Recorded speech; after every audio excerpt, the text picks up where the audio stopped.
అధికారంలో ఉన్నప్పుడు అసంతృప్తులున్న నాలుగు గోడల మధ్య అప్పుడప్పుడు అలకలు తప్ప ఎవ్వర్ని ప్రత్యేకించి టార్గెట్ చేసుకుంది లేదు. కానీ ఓటమి తర్వాత అన్యాపదేశంగా మా వాళ్ళు అనే మాట వస్తోంది.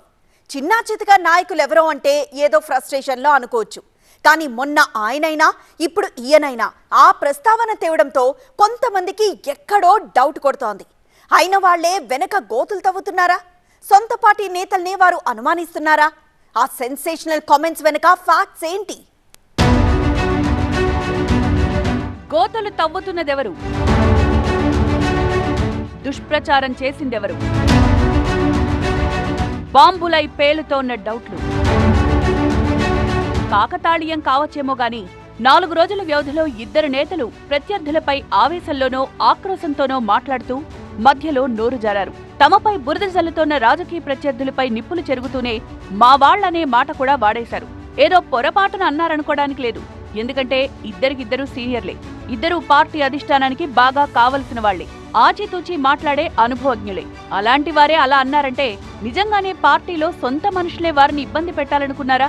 అయిన వాళ్లే వారిపై దుష్ప్రచారం చేస్తున్నారా? వారి గుండె లోతుల్లో ఎప్పటినుంచో ఉన్న ఆవేదన అనుకోకుండా ఆవేశంలో అలా తన్నుకుంటూ వచ్చిందా? ఆ ఇద్దరి మాటలు విన్నాక అంతర్గతంగా ఏం జరుగుండొచ్చనే అనుమానం వస్తోంది వైసీపీ శ్రేణులకు.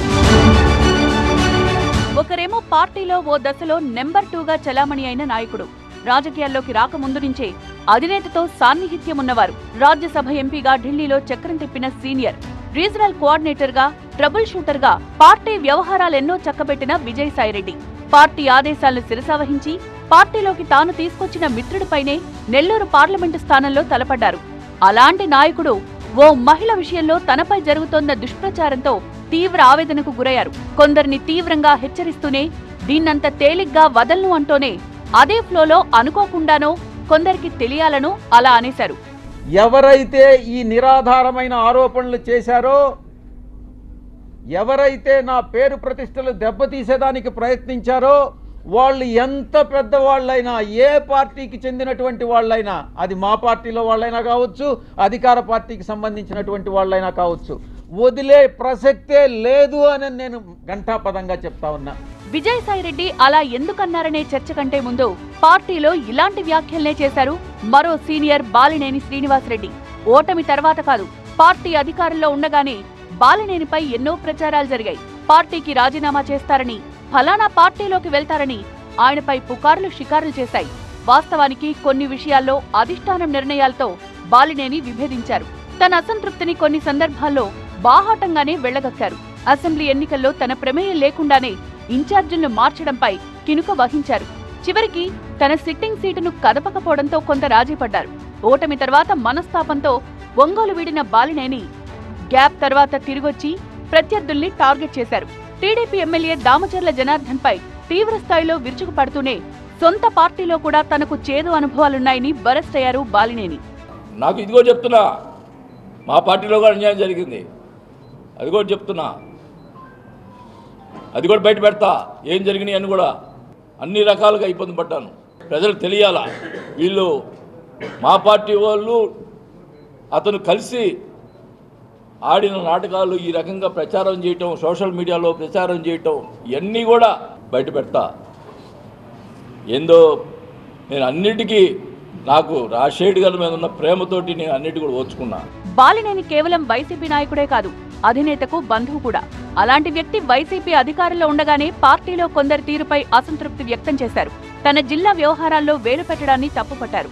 అసెంబ్లీ టికెట్ల వ్యవహారంలో కూడా కొంత అసహనానికి గురయ్యారు. చివరికి ఆయన సిట్టింగ్ సీటు తప్ప ప్రకాశం జిల్లాలోని మిగిలిన అన్ని నియోజకవర్గాల్లో అభ్యర్థులను మార్చింది వైసీపీ అధిష్టానం.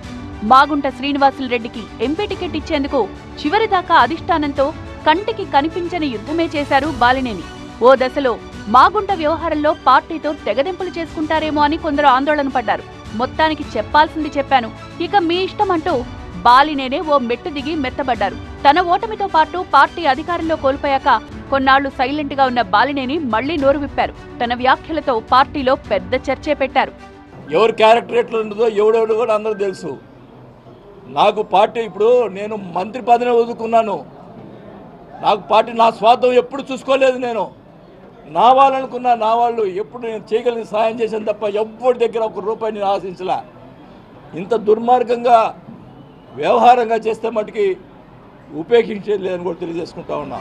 సొంత పార్టీలోనే కొందరు తనకు వ్యతిరేకంగా కుట్రలు చేశారని, గోతులు తవ్వారని అనుమానిస్తున్నారు బాలినేని శ్రీనివాసరెడ్డి.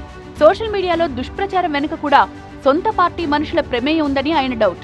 అధికార పార్టీ నేతలకే అయిన వాళ్లే ఆయుధాలు అందిస్తున్నారని ఆయన అనుమానిస్తున్నట్లుంది.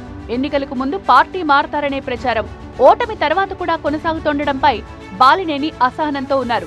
ఇదే సమయంలో జిల్లా అధ్యక్ష బాధ్యతలపై అధిష్టానం ఆలోచన కూడా ఆయన్ని ఇబ్బంది పెట్టినట్లే ఉంది. జిల్లా వైసీపీ అధ్యక్షుడిగా చెవిరెడ్డి భాస్కర్ రెడ్డిని నియమిస్తారనే వార్తలపైన బాలినేని స్పందించారు. ప్రకాశం జిల్లా వైసీపీలో నాయకులకు కొదవలేదన్న బాలినేని జిల్లా అధ్యక్ష పదవిని ఇవ్వాలనుకుంటే స్థానిక నేతలకే ఇవ్వాలని డిమాండ్ చేశారు. రాజకీయ ప్రత్యర్థులకే కాకుండా పార్టీలో కొందరికి అవకాశం ఇవ్వకూడదన్న ఆలోచనతో బొంగోలు వీడేది లేదని చెప్పేశారు. ప్రకాశం జిల్లాలో నాయకులు ఎవరు లేరా? ప్రకాశం గొడ్డుపోయిందా? పోలేదు కదా. నేను కార్యకర్తల గురించి ఆలోచిస్తాను. నా అభిప్రాయం ఇది. మిగతా నాయకులు నేనేం చెప్పేది? ప్రకాశం జిల్లాలో ఉన్నటువంటి నాయకుడు అయితే జిల్లా అధ్యక్షుడు అయితే బాగుంటుందని నా అభిప్రాయం. బాలినేని ఎపిసోడ్ ఇలా ఉంటే ప్రత్యర్థులపై పంచలతో సోషల్ మీడియాలో విరుచుకుపడే విజయసాయిరెడ్డి కూడా ఓటమి తర్వాత కాస్త అసంతృప్తితోనే ఉన్నట్లు కనిపిస్తోంది. ఇదే సమయంలో వ్యక్తిగత జీవితంపై నిందలతో ఆయన ఆగ్రహంతో ఊగిపోయారు. తన పేరు ప్రతిష్టలు దెబ్బతీసిన వారైనా, ఆఖరికి తమ పార్టీలో వారైనా వదిలే ప్రసక్తి లేదన్నారు విజయసాయిరెడ్డి. తనపై జరుగుతున్న దుష్ప్రచారం వెనుక సొంత మనుషులున్నారని ఆయన అనుమానిస్తున్నారా అన్న చర్చ జరుగుతోంది.